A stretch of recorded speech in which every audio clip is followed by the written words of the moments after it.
Başka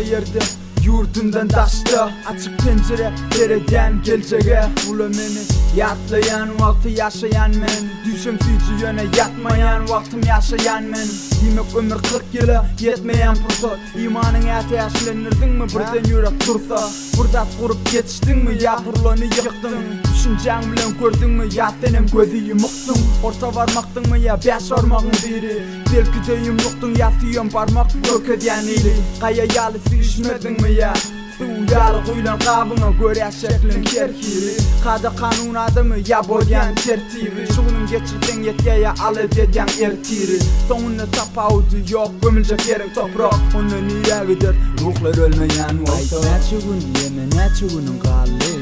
Men bilen işin olmasın ödümlerin onu Ayt doğruyu mu ödün halayan mı halını Yok İşten hiç yoksun eme var eşyan onu Ayt neçe gün yeme neçe günün kallı Men bilen işin olmasın ödümlerin onu Ayt doğruyu mu ödün halayan mı halını Yok İşten hiç yoksun eme var eşyan onu